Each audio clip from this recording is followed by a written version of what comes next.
A very good evening and welcome to Nationwide on the Nigerian Television Authority. I am Ifoma Ojinta. There are indications that following the xenophobic attacks against Nigerians in South Africa, the Nigerian High Commissioner to South Africa has been recalled for consultations. Impeccable sources in the presidency also confirmed the stepping down of its participation at the World Economic Forum being hosted by South Africa. Similarly, the Nigerian government is insisting on full compensation for losses suffered by Nigerians and Nigerian businesses in South Africa.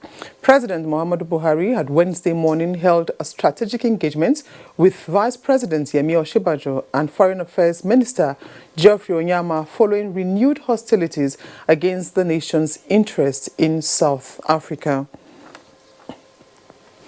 Meanwhile, following the reported cases of attempts by some individuals to attack South African interests in parts of the country, Vice President Yemi Osinbajo has appealed to Nigerians not to engage in any reprisal against the South Africans and their investments in Nigeria. The Vice President says government is already taking actions at the highest level to see to an end the xenophobic attacks and ensure that the perpetrators are punished. That everyone is deeply hurt and offended by what took place in South Africa, the xenophobic attacks in South Africa, but we must be calm, we must be patient, and I think we must also realize that two wrongs do not make a right. One is the death of so many Nigerians is regrettable, and I express the sincere condolences of the government and many Nigerians to the families who have lost their loved ones. But we must be very careful, especially in Nigeria. The reports we're hearing of attacks or attempted attacks on MTN or ShopRite will be shooting ourselves in the foot. MTN is a publicly quoted company in Nigeria today. Most of its shareholders, many of its shareholders are Nigerians. ShopRite, the malls, most of the shops are owned by Nigerians.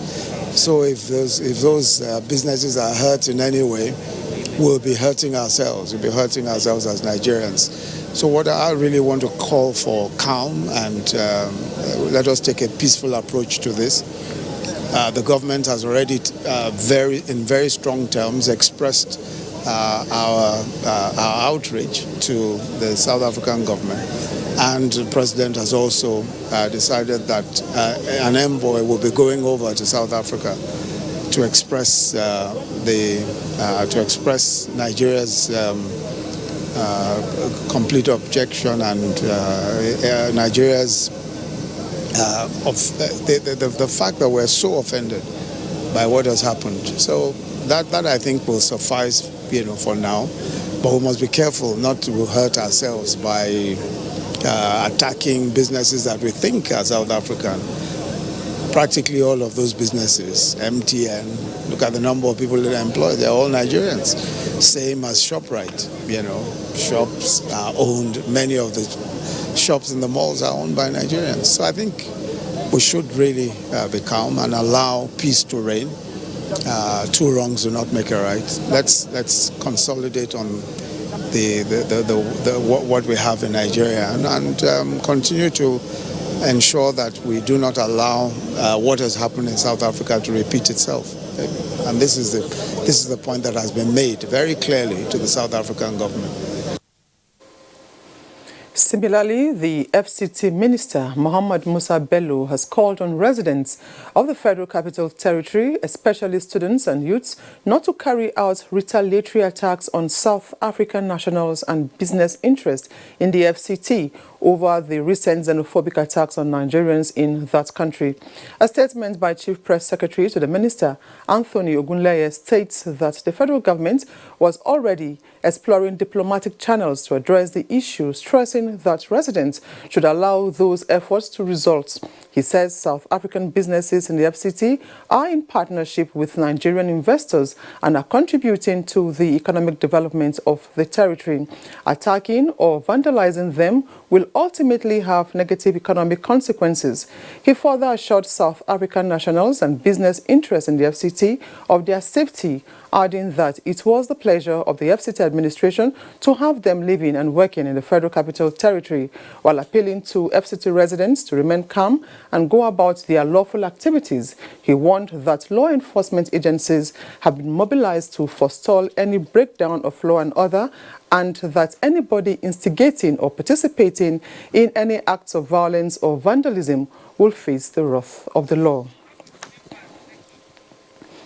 Meanwhile, the federal government has advised Nigerians in South Africa to avoid high-risk and volatile areas in South Africa following renewed xenophobic attacks on foreign nationals until the situation is brought under control. A statement by Ferdinand Munye, spokesperson of the Foreign Affairs Minister, the federal government explained that the government is seriously concerned with the tension in South Africa and is therefore engaging relevant authorities to ensure safety of Nigerians. The statement commended South African police for arresting perpetrators and also calls for their immediate prosecution.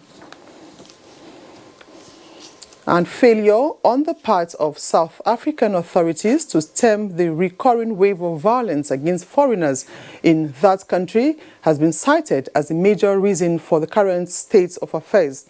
Discussant on NTA's Good Morning Nigeria insists that South African citizens are misdirecting their anger towards other nationals, especially Nigerians. Ekemini Williams has details.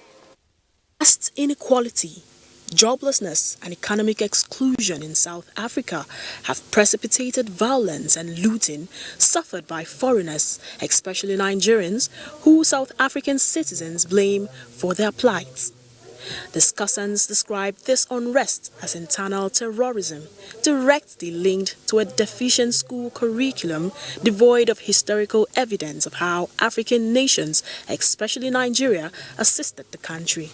The South African citizens are not directing their anger to their appropriate quarters. The South African government is largely responsible and has been complicit in what is going on in Southern Africa. The ghost of late Chief Obafemi Awolowo is haunting all of us across the continent. And I will paraphrase him when he said thus: the children that you failed to educate will haunt or destroy your future. They advised Nigerian government to reach out to global institutions, insisting that the special envoy to President Cyril Ramaphosa should make decisive and categorical demands. Look, we have huge investment, South African investment in Nigeria. And if our citizens are being killed, their families are being killed, and their safety compromised, there will be consequences. That has to be clearly stated before the South African authorities. They described these incessant attacks as a sore point in South Africa's relations with nations in Africa. In Abuja, Ekemini Williams, NTA News. To other news now. Vice President Yemi Osinbajo will be participating in the 2019 African Green Revolution Forum, AGRF, with the theme, Grow Digital, Leveraging Digital Transformation to Drive Sustainable Food Systems in Africa in Accra, Ghana. The forum, which opened on the 3rd of September, will be taking place through the 6th of September 2019 at the Accra International Conference Center. The AGRF presents a premier platform for African and global leaders from both the public and private sectors to advance policies, programs and investments, as well as harnessing agriculture in ensuring food security, increasing income and promoting economy. In a bid to improve the country's budgetary system to engender sustainable economic growth through adequate fiscal policies, the National Assembly has initiated a dialogue session on national budget reform to chart a roadmap towards effective planning and implementation of the 2020 appropriation bill. Kenneth Nanim reports.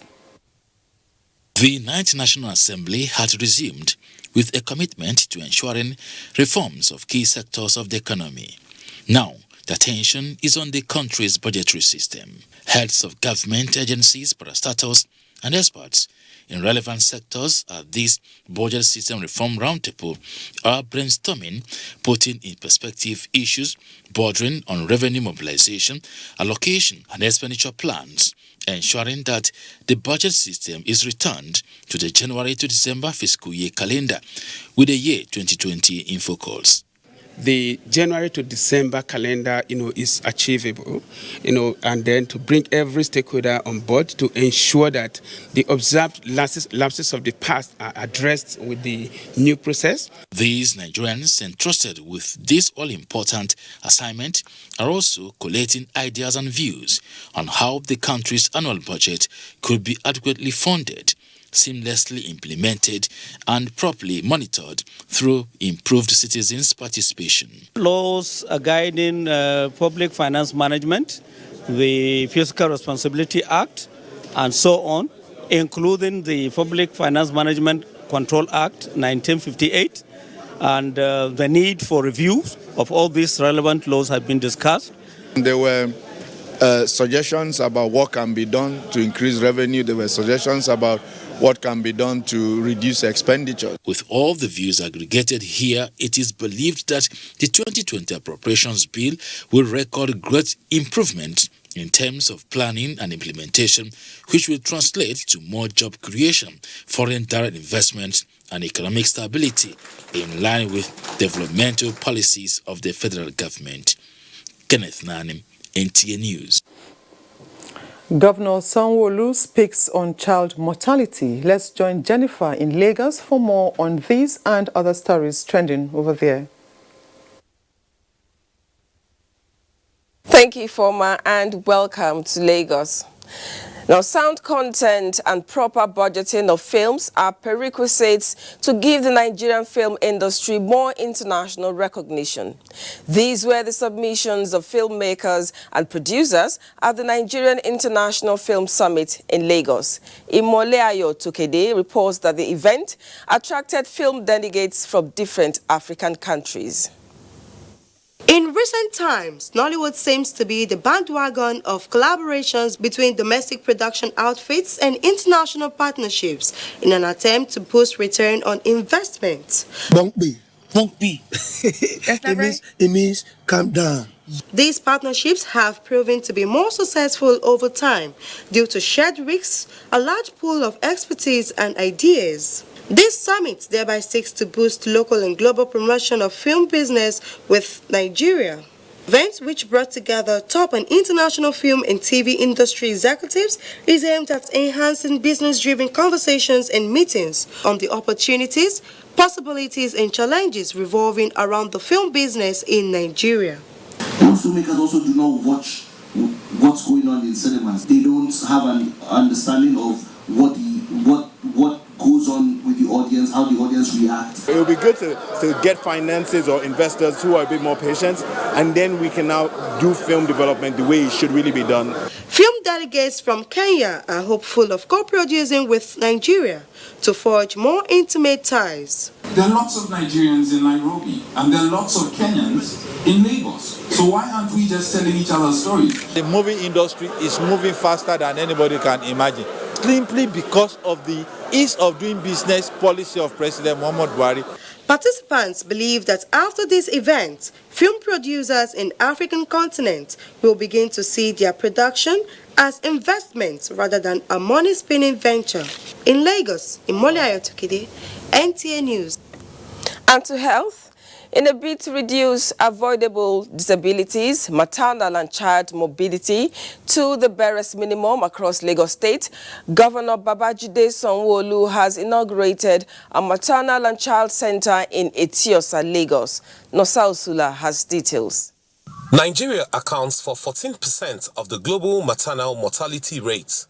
According to a report by the World Health Organization, the country loses over 2,000 under 5-year-olds and over 100 women of childbearing age daily, which experts say is avoidable. Governor Sanwo-Olu, who reassured of his administration's commitment to a vibrant health sector, said that his administration had completed the maternal and child center in Etiosa as part of efforts to increase access of residents to maternal and child health services. I'm excited to note that this ultra-modern facility will go a long way in providing access to quality health care for our mother and their newborn babies and children, and ultimately provide impact for maternal and under 5 mobility and mortality rates in Etiosa and its environs.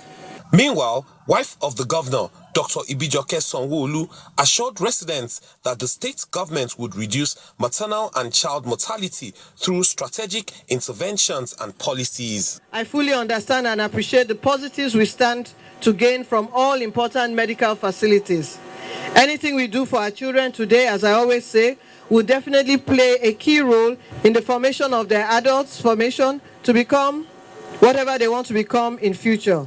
The governor also inaugurated a block of 14 classrooms at the Etiosa local government area. In Lagos, Nosa Usula, NTA News. That's a contribution from Lagos. Back to Ifoma in Abuja for more on Nationwide. Thank you, Jennifer. You're watching Nationwide. We have more reports after the break. Stay with us.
They are there at the crack of dawn. They are there busy preparing while we rise for our day. They are there silently, guarding, waiting, listening, and watching. They are there ready in the sky above and the waters below, in the blistering heat of the day, in the dead of night, willing, indefatigable, determined in the defense of the sovereignty of our country. They are our first line of defense and our last.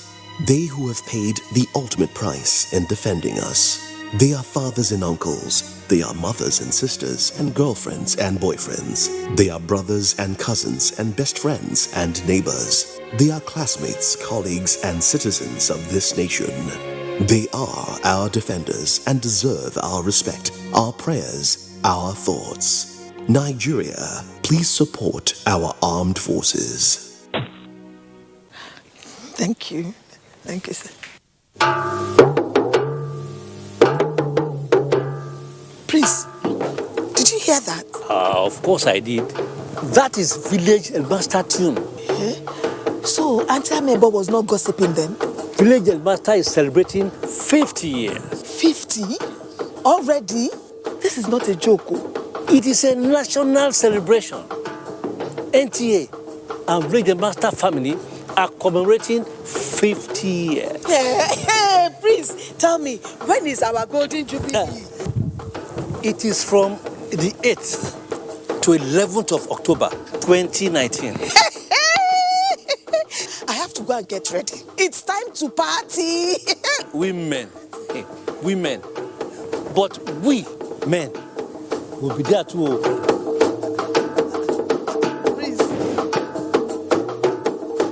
You can follow us on all our social media platforms: Facebook at NTA Network News, Instagram at NTA Network, Twitter at NTA News Now, YouTube at NTA News Online. Or visit www.nta.ng.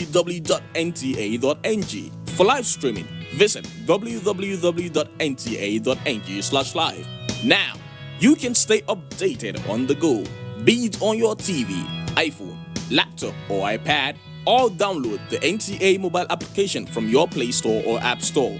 NTA, you can beat the rich.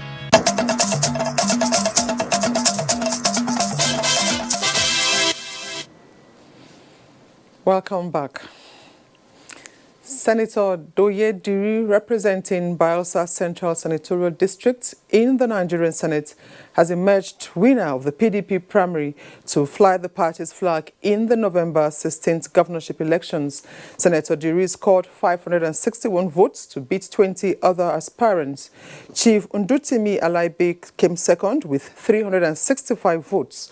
Chairman of the Electoral Committee and Governor of Taraba State, Governor Darius Dixon Ishaku, made the declaration at the Gabriel Okara Cultural Center, where the primary was held in Yenagoa, Bayelsa State. Meanwhile, the primaries of the All Progressives Congress is holding in various local government areas of Bayelsa State. However, action is yet to commence in most of the locations visited by NTA News. From Brass local government area, Baral Tuapre Aware reports that the venue for the primary is deserted as stakeholders are said to be in a meeting. Feelers indicates that the election committee members are in a hotel, security beefed up, and the road cordoned off. Meanwhile, the People's Democratic Party primaries in Lokoja, the Kogi state capital, was halted due to sporadic shooting by some unknown gunmen. The incident took place in the early hours of this morning, which left several people injured. Madaki Aliu reports. This is the conference stadium where delegates converge for the accreditation and voting of their candidates for the People's Democratic Party primary. The party's electoral committee, headed by the governor of Adamawa State, Amadu Fintiri, had accredited 2,388 out of 2,880 delegates expected, as well as the aspirants. The process went on smoothly with 13 aspirants, as well as delegates, commending the officials and their intention to support whoever emerges as the party's flag bearer. However, the rhythm changed suddenly at about almost 2 o'clock in the morning while counting was going on, when sporadic shooting by unknown gunmen took over, leaving the crowd struggling for safety. As a result, several persons sustained injuries, while ballot papers and other electoral materials were destroyed in the incident. From Lokoja, Madakaliu, NTA News. Akwa Ibom State Police Command says a total of 137 suspects have been arrested within the second quarter of 2019 for various criminalities. State Commissioner of Police Zaki Ahmed made this known while briefing newsmen on the achievements of the State Command. Jenny Bassi reports. The 137 suspects were arrested for offences such as murder, kidnapping, armed robbery, rape, defilement, child stealing, cultism, among others. The State Commissioner of Police, Zaki Ahmed, said the arrest was made possible through a tip-off by the operatives of Anti-Cultism Squad, which led to the recovery of 13 transformers belonging to the Akwa Ibom State government. He revealed that the command also raided a hideout in Ikono local government area and cracked down on a child theft syndicate who forcefully broke into a home of one Hannah Ekong and abducted her 2 children. Operatives of the command, while on vehicular patrol along Ekopene Umahe Road, accosted one in Wogu Moses, who dressed with police uniform as an assistant superintendent of police and embarked on illegal escort. The police boss, while pledging to fight crime to a standstill in the state, says the command will not tolerate any unwholesome behavior from any group or individual that will jeopardize the peace of the state. In Uyo, Jenny Bassi, NTA News. Governor Wike hosts German Foundation. The Barbary has more on these and other stories making the rounds in Port Harcourt. And welcome to Port Harcourt. Rivers State government has solicited the support of the federal government in the fight against oil bunkering and theft. The governor made the call during a courtesy visit by Konrad Adenauer German Foundation, led by its country representative, Dr. Valdemar Crick, at Government House, Port Harcourt. Ogedinyekwe reports. The delegation from the Konrad Adenauer German Foundation were in Government House to discuss ways of advancing the economic development of the state and the country. Governor Wike, in his address, stated oil bunkering and theft have continued to worsen. Governor also noted that the security framework of the state is negatively affected by oil majors' patronage to cult groups for surveillance jobs, and called for the collaboration with the German Foundation on the fight against insecurity. We believe that if the federal government comes out very strong to partner with the states, find out that we'll be able to solve such problems. Also the problem of politicizing security. Country representative Konrad Adenauer German Foundation said the foundation has been spearheading the development of Nigeria since 2001, especially in the areas of capacity building for parliamentarians and security agencies. Here in the Niger Delta and in River State, they are interested in the oil production and the issues and challenges of this state to continue its development. Dr. Craig noted the foundation had already met with chief security officers and would be meeting with management of some multinational companies. In Port Harcourt, Ogedinyekwe, NTA News. The flag officer commanding Eastern Naval Command, Rear Admiral David Adeniro, has flagged off the 2019 exercise Yangami with assurance to the business community of Nigerian Navy's commitment to ensuring safety of investment and human resources within the nation's territorial waters. Kingsley Amaju reports that the exercise will have 14 ships alongside other side security agencies participating. The exercise would have NNS Thunder alongside 13 other ships embark on offshore patrol. The objective is to enhance maritime security and safety of the nation's critical national assets within the Eastern Naval Command areas of responsibility. Rear Admiral Adeniro further said this exercise is a strong signal to the criminal elements to stay away from the nation's waterways. Exercise Yangami will also involve the use of ships and aircraft for intense patrol, reconnaissance and protection of our critical oil and gas terminals located offshore. Some of these are the Agbami, Antan, Usan, Owori oil fields. In the course of the exercise, participants would enhance their skills in rescue operations, sea navigation, fleet maneuver, man on board, emergency rescue operations, among others. The Nigerian Police, DSS, NSCDC, NIMASA are among sister agencies participating in the exercise. In Port Harcourt, Kingsley Amajiri, NTA News. To ensure component commanders are accommodated and all arrested suspects well secured within the sector's control, an 8-bedroom transit accommodation and guard room have been inaugurated at Operation Delta Safe, headquarters Calabar. Commander Sector 4, Colonel Bende Amako, says this is in line with the vision of the Chief of Army Staff to have a professionally responsive Nigerian Army in the discharge of its constitutional role. Achibong Basi reports. Mandated to protect oil and gas infrastructure, prevent militancy, seed piracy, crude oil theft, and other forms of criminalities which could impact negatively on the nation's economy within Cross River and Akwa Ibom states to enhance efficient personnel welfare. This 8-bedroom transit accommodation for component commanders is erected with a fortified guard room to secure arrested suspects within the sector's control. I'm also aware that other militant groups have taken over the creeks. Again, I'm posing serious threats to the abiding people of the state who ply the waterways.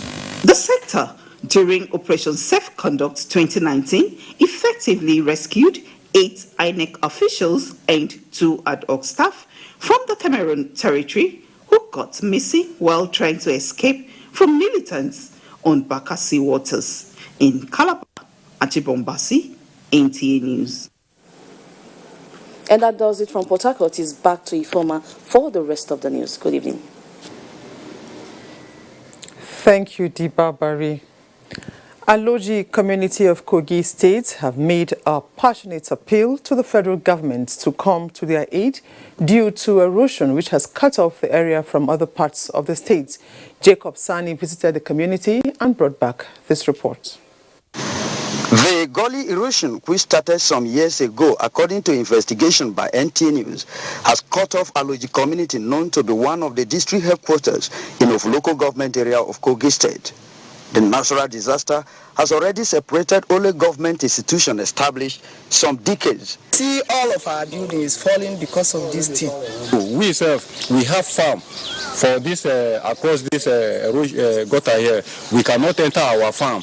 All the food we planted for there has destroyed. Our streams, the streams we fetch from within here are located along this side. Equally affected the shortest link to their neighboring communities. The development, the people say, is beyond the local government and therefore call on the state government to act first to prevent the community not going into extinction. This is the primary school that was established in 1949. This is where myself and others also started their primary school. But unfortunately, the primary school is now cut off from the rest community.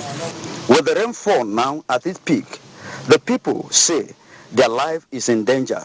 We are begging on the federal government or the state government to come to our aid. I want to call on the government at all levels, Kogi State government and the federal government, to come to the aid of the community. Effort to reach the authorities saddled with the responsibility of controlling these menace prove abortive. From Aloji community in local government, Kogi State, Jacob Sani, NT News.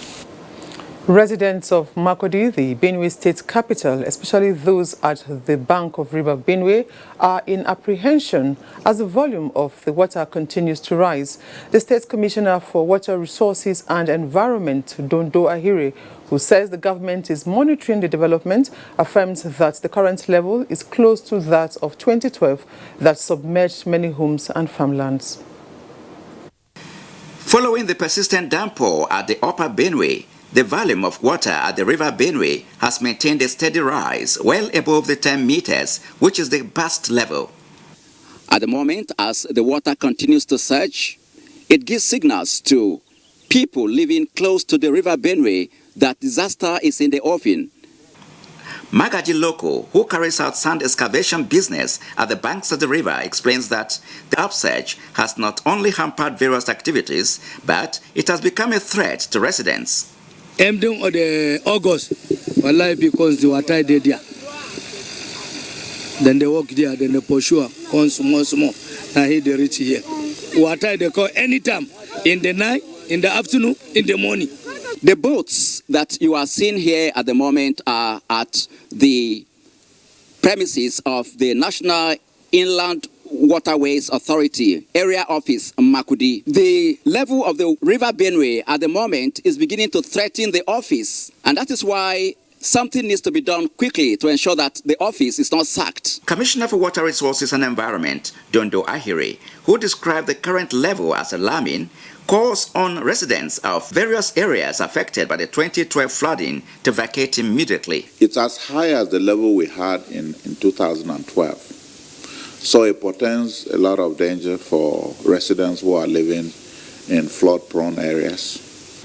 He further said that the situation would be worsened if water from the Lagdo Dam in Cameroon is released.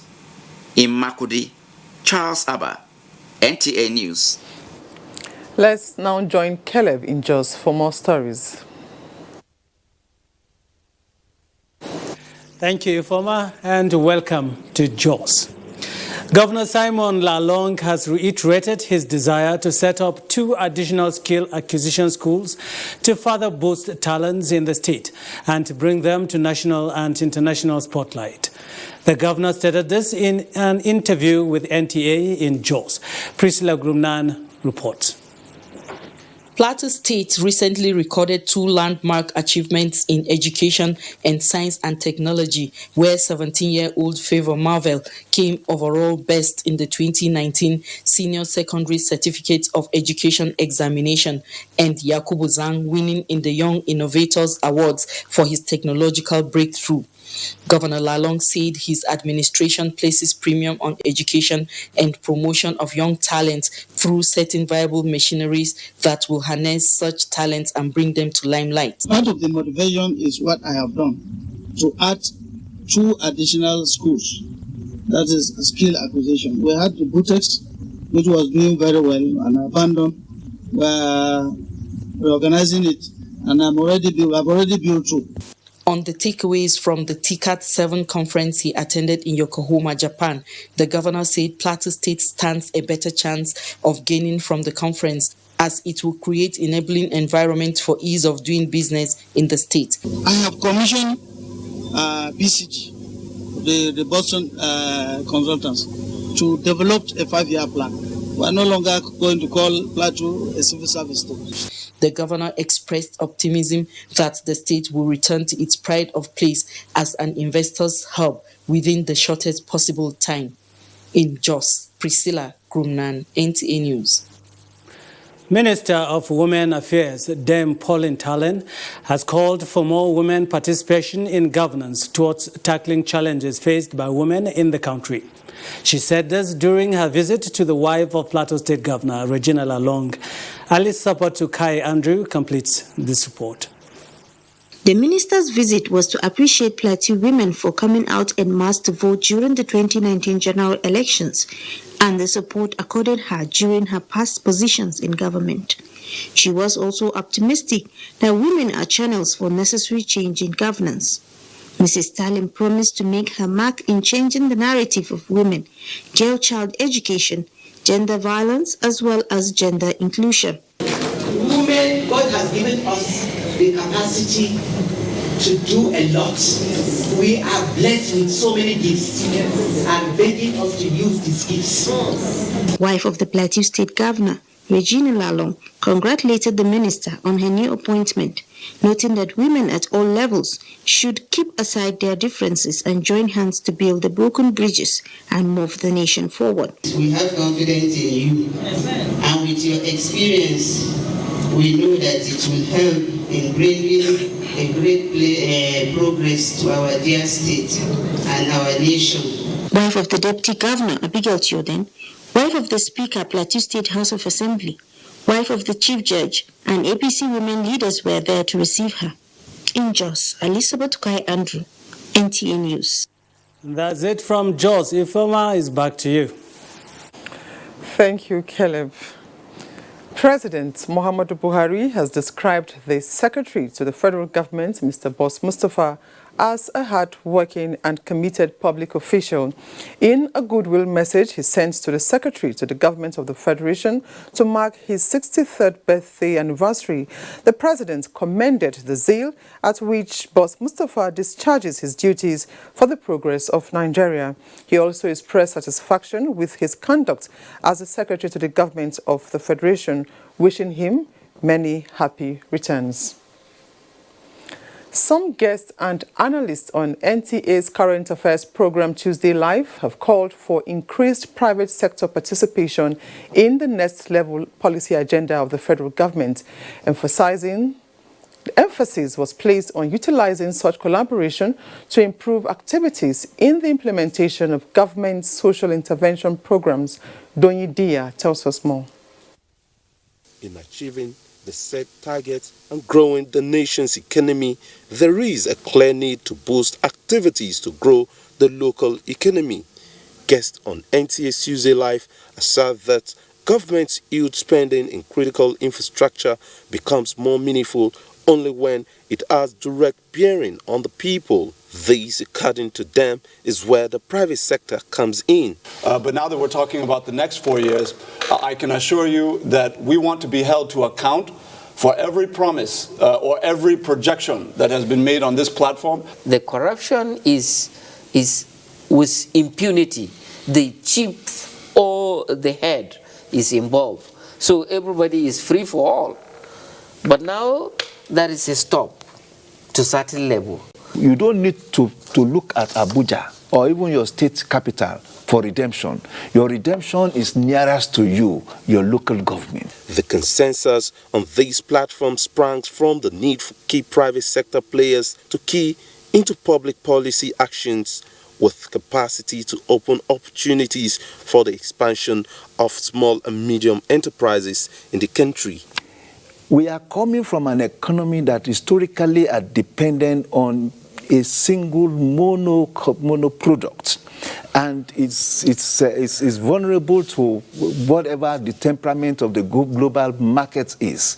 And to that extent, we must take time to start looking inward. Every Nigerian citizen who is running a small-scale operation, a medium-scale enterprise, is going to be eligible to access up to 1 million naira in interest-free loans. I'm talking about hairdressers, car mechanics, plumbers, carpenters, tailors, farmers, market traders, everybody. The move to take millions of Nigerians out of poverty may not be far-fetched if Nigerians join hands with the government to drive its vision.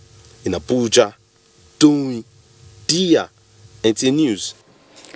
About 60,000 students and staff members of the Bayero University Kano will now have access to uninterrupted power supply from the university's 7.1 megawatt solar hybrid power plant, courtesy of the federal government.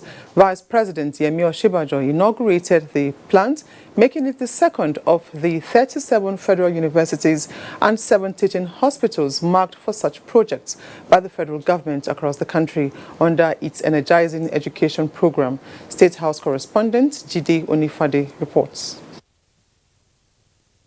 Exactly a month ago, Vice President Yemi Osinbajo inaugurated similar project in Alex Ekweme Federal University in Ebonyi State, promising that all the projects under the Energizing Education program would be completed in 4 years. The program, the Vice President says, is geared towards delivering on several critical policies and objectives of the Buhari administration in the next level agenda, stressing that it would also help to improve power supply across the country. Our policies and objectives under the Energizing Education program in this administration's next level roadmap remains the same.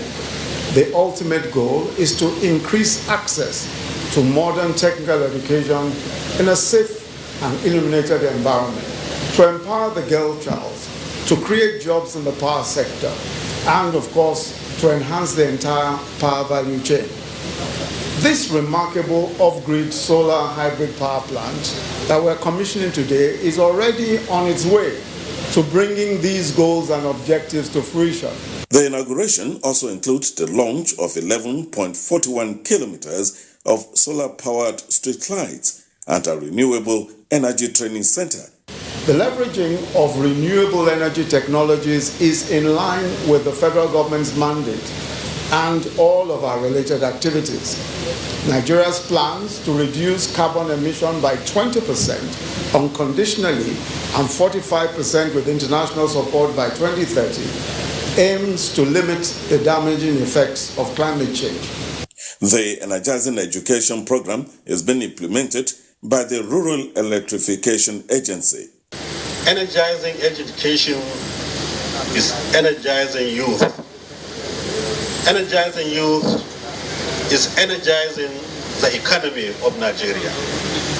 And energizing the economy of Nigeria is de-energizing banditry, is de-energizing kidnapping, is de-energizing cattle rustling, is de-energizing armed robbery, and de-energizing tribal and religious conflicts in Nigeria. The Rural Electrification Agency has described this as the largest solar hybrid plant in Africa, one that the Vice President describes as a milestone which not only the university community should be proud of, but all Nigerians. In Kano, Jide Unifade, NTA News. Obehi in Benin has more reports on Nationwide. Hello, Ifoma. Thanks for joining us in Benin. As part of its corporate social responsibility to its host communities, the 107 Air Maritime Group of the Nigerian Air Force in Benin has rendered a 2-day free medical outreach to indigents of Iriri community in Oedo local government area of Edo State. Jude Aweke reports.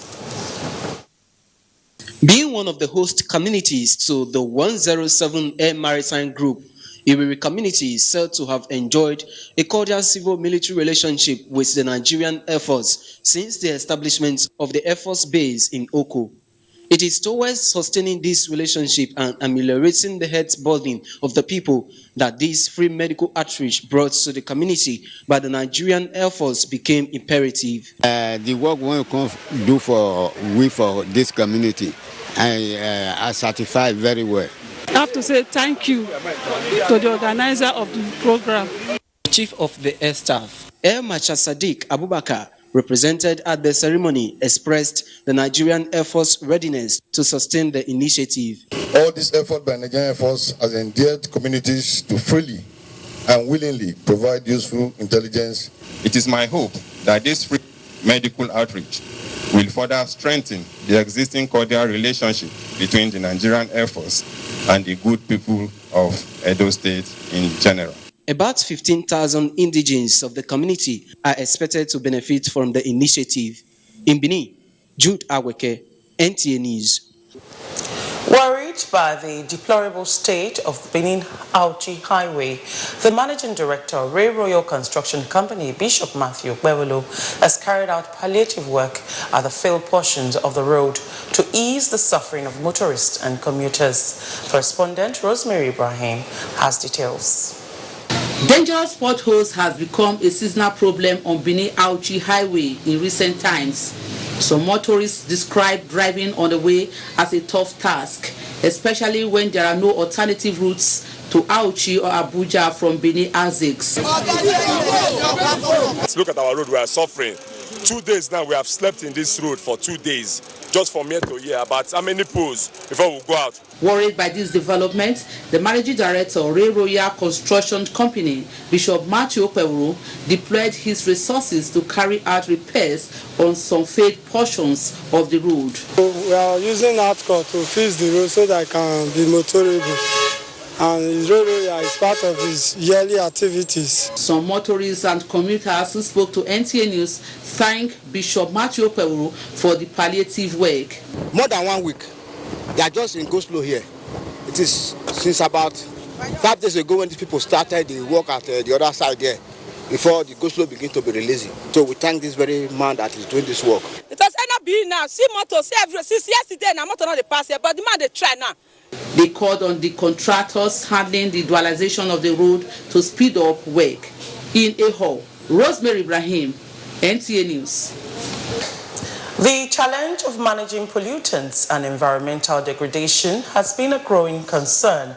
A chemical and environmental engineer with huge experience, Professor Kessentin Obayagbon, has revealed that a decisive way to reduce pollutants on the environment is for environmental protection agencies to raise their game. Anxiety about sustaining the integrity of the environment and protecting the resources of the planet is long-standing. As man struggles to offer protection, so has the parallel efforts to abuse the Earth's resources continued. Professor Obayagbon's revelation that chemical engineers, along with other professionals, are now involved in fighting degradation is a source of hope. He noted that several of the challenges in this area have reduced in severity following increased collaborative work between chemical engineers and other professionals. Professor Bayagmo emphasized that the environment is continually ravaged by man's exploitation of the resources of the planet, adding that chemical engineers have always led from the front in the campaign to protect the environment. Urban planning is very, very essential.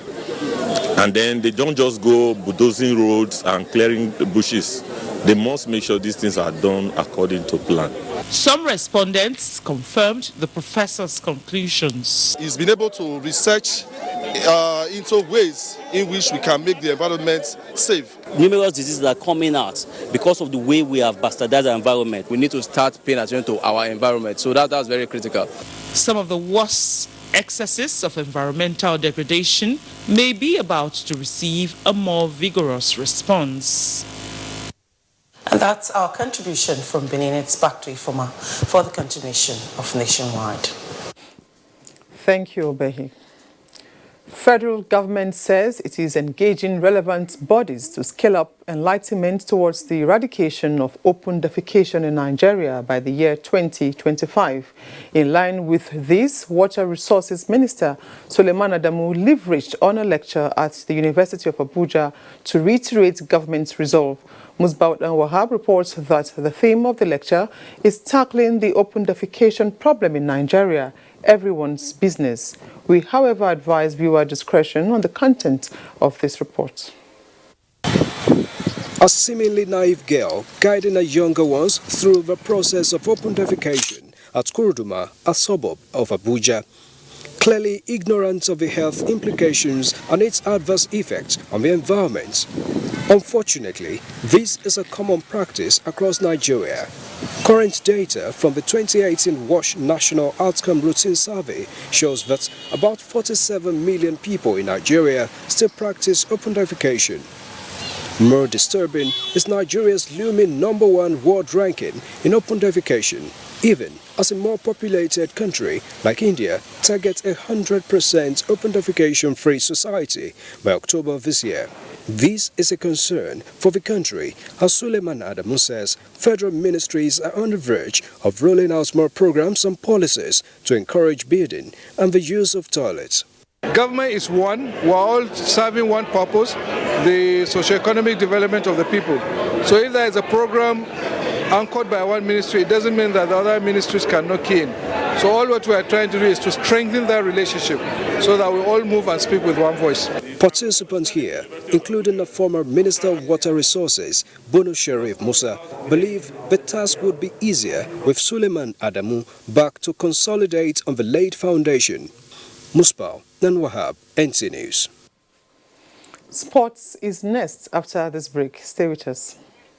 Digital studio equipment is a critical aspect of modern television that requires special skills for their operation and maintenance. These skills define the content and output of television and are acquired only through professional training and experience. NTA TV College Jos is organizing a special 4-week intensive course on digital studio equipment maintenance for engineers and technical officers in public and private television stations. The course will equip participants with modern techniques, technologies, and skills for effective and efficient operation and maintenance of digital studio equipment. Also, a special 4-week course on intermediate photojournalism and photography will run simultaneously. It is an essential course for photojournalists, photographers, public relations, and information officers to upskill their skills and capacities in photojournalism. Participants will be equipped with modern skills in photo editing, studio, and outdoor lighting, and more in just a few weeks. The venue for both courses is the serene and secure environment of NTA TV College near Old Government House, Rayfield, Jos. Date 16 September to 11 October 2019. Course fee 100,000 naira only per participant. Accommodation inclusive. For more inquiries, please call 0803-314-4383 or 0806-980-9807. NTA TV College Jos, training you to be the best you want to be. The Tigers improve on performance at Basketball World Cup, as Amanzi Marcos reports on Sports Up.